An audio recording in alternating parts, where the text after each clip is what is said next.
também está deturpado. Mas o essencial está aqui, diga-se, o essencial. E então, até hoje, eles não entenderam, eles não viram o Messias. Porque não quiseram ver. E ele mesmo anunciou que enviaria, pediria a Deus para que o Consolador viesse. Então, em 1857, quando Allan Kardec publicou o Livro dos Espíritos, aí veio todo um conhecimento, toda uma informação, vem de peso do mundo espiritual. E não é Allan Kardec é apenas um professor, sem querer minimizá-lo, né? Um espírito também de luz, Allan Kardec, mas um homem encarnado, recebeu a missão de organizar. Mas ele recebeu dos espíritos, uma pleia de espíritos que vieram trazer uma série de mensagens para nós, né? Todos nós. Então, vejo que o livro dos espíritos não é um livro para ser lido assim, como, não é romance, é um livro para ser estudado. Por isso que a rádio mundoespírita.com, né, distribui esse livro, né, para as pessoas, porque as pessoas verem o que tem, nós temos de maravilhoso, né, no mundo, que pode transformar o mundo, que pode ajudar todos nós, né? Então, isso nesses tempos modernos, né? Jesus alterou a tradição greco-romana judaica, né? E o Espiritismo, os tempos atuais, modernos, né? Então nós temos tanta coisa e não tem nada que alguém diga não existe, não pode, não dá, está errado dentro do Espírito, não existe. Eu desafio qualquer cientista, qualquer pesquisador, qualquer filósofo, qualquer criatura a apontar no livro dos Espíritos se tem algo contra a natureza, se tem algo errado. Eu aposto tudo que eu tenho, não tem muita coisa, tudo bem, mas tudo que eu pudesse apostar, a própria, né, a existência, de que não existe nada em contrário e a ciência só confirma as ideias espíritas. Por isso que nós, graças a Deus, né, temos todas essas convicções, né, e estamos afirmando, né, e temos a maior tranquilidade de dizer, né, que a doutrina espírita ela veio para transformar, ela veio para ajudar as criaturas, ela veio para realmente, né, nos colocar para cima, né, não nos encher naquele obscurantismo que fomos relegados esses 2000 anos. 2000 anos de, não digo 2000, mas um pouquinho menos, né? 1800 anos de obscurantismo. Né? Que os interessados em manter o poder, nem lá os sacerdotes do tempo de Jerusalém, manter o poder, manter a boquinha, né? Continuaram a enganar o povo, sabe? A criar rituais, e o povo vai atrás, vai para cá, vai para lá, nem manada. Tá? Então, por isso nós temos que realçar o Livro dos Espíritos, fundamental, que se comemora essa semana, na dia 18. Então, a sua edição, sua primeira edição lá em Paris, em 1857. E porque eu digo isso, porque é importante, né, para todos nós, importantíssimo, porque daí advém tudo mais. Daí é que vem agora, por exemplo, a questão do... Está tudo ligado. Conhecimento. Você sabe, o mesmo cara que deu origem ao Evangelho segundo o Espiritismo, ou aos Evangelhos, o mesmo camarada, ele é o responsável pelo Espiritismo.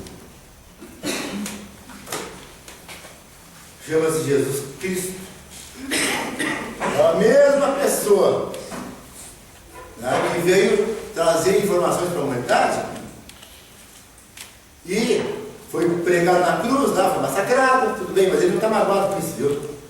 Esse negócio de ficar na cruz lá, no crucifixo, aí é coisa do passado, né? Não adianta a gente ficar porque o time não, isso é bobagem, não tem nada de nada assim de. Nós não nos fixamos em símbolos, né? Por isso que eu já critiquei várias vezes, né, a Semana aquela Santa, né?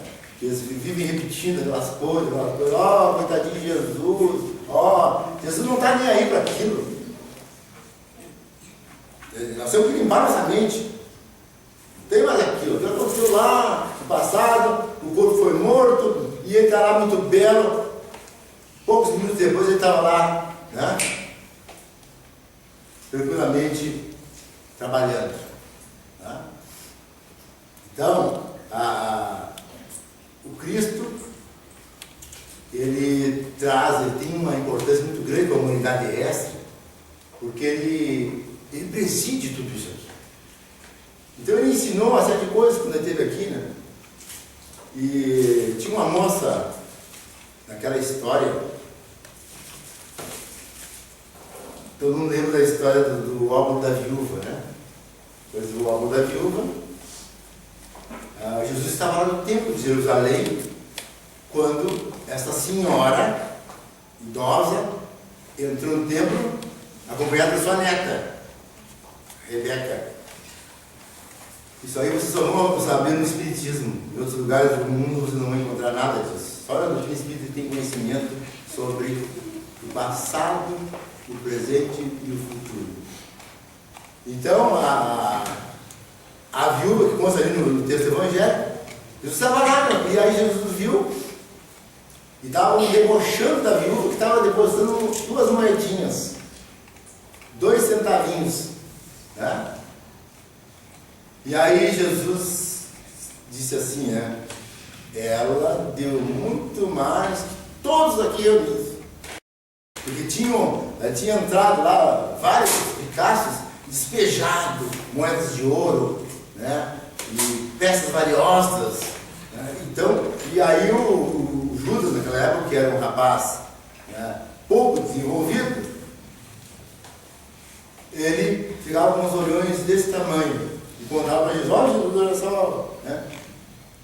O Jeroboão, a viúva de Cã, né, o vendedor de tapetes e tantos outros lá. Então Jesus fazia comentários e sempre enaltecia as doações. Mas quando aquela senhora pobre deu aquelas 2 moedinhas, aí deu, olha só que piada. Né? Então as pessoas não têm conhecimento e gostam de fazer julgamentos. Né? Aí Jesus diz assim, não mesmo, ela deu mais que todos aqui aos olhos de Deus. Tá? Por quê? Ela deu tudo que ela tinha, mas ela deu de coração. Aquela senhora, ela tinha viajado quase 2 dias numa carroça, né? Vindo de uma aldeia distante de Jerusalém, muito distante, muitos quilômetros. Então, o sonho dela era ir um dia, ela era muito pobre, mas ir um dia lá e depositar que os judeus gostavam, ajudavam, né, o templo. Porque eles entendiam que aquilo ali era fundamental para a religião deles, né? E o sonho dela era este. E ela vai e entrega a moedinha. Então, aí depois, naquela noite, ela não tinha dinheiro, a senhora e a neta, a Rebeca, elas não tinham dinheiro para dormir num hotel, né? Numa pensão, numa estalagem, e então elas dormiram na carroça mesmo. Mas naquela noite essa senhora desencarnou. A viúva pobre desencarnou. E a partir dali, a moça ficou sozinha e teve que procurar ajuda, mas ela foi parar num prostíbulo, né? Porque antes disso, quando ela voltava do enterro da avó, né, um depravado, desequilibrado, né, atacou-a, puxou ela para um canto lá e estuprou-a. Então,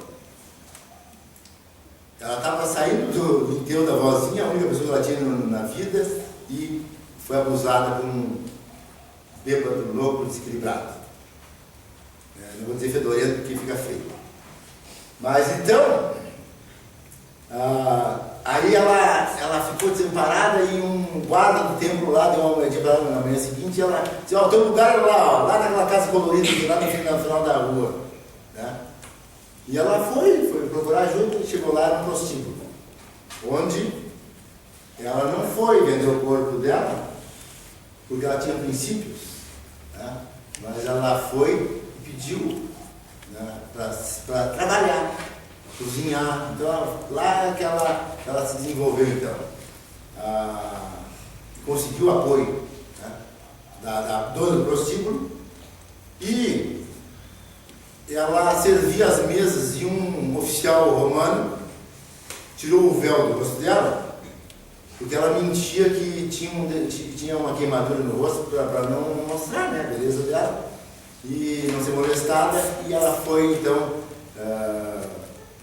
foi perturbada por esse oficial que a contínuo pegou ela nos braços, né, pegou ela no colo e levou ela embora para a casa dele.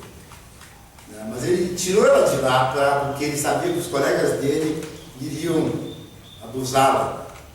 Então, e dali nasceu um romance. Nasceu um romance e esse romano, o seu romano se tornou senador. E então, os dois vieram a casar e eles foram morar em Roma. Vou contar a história bem rápido para o relógio. E acontece que ela teve os filhos, uma vida muito boa, mas ela antes desse casamento, ela conheceu esse moço chamado Jesus lá em Jerusalém. E Jesus, né, um dia que ela foi no templo, também levar uma moeda, lembrando da avó, Jesus disse para ela que ela tinha uma missão.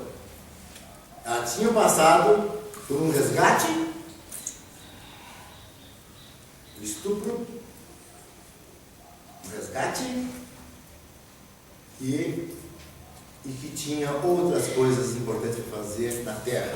Então, foi quando ela se tornou mais tarde a esposa do senador e ela ajudava os pobres. E ela, lá em Roma, ela fazia um trabalho de caridade, assim, sem saber, sem ninguém saber, na verdade, sem ostentação, que é aquilo que Jesus diz, né? Que a vossa mão esquerda não sabe o que tem a direita. Então ela passou todo o tempo dela até chegar, né, na boca dos leões, nas bocas dos leões, né? Porque vejam a coragem dos primeiros cristãos, né? Eram pessoas preparadas, como Jesus disse para ela, para Rebeca, né? Tudo aqui foi preparado, né? Nós combinamos no mundo espiritual. Esses conhecimentos nós não encontramos em qualquer esquina, né? Só no livro do Espiritismo.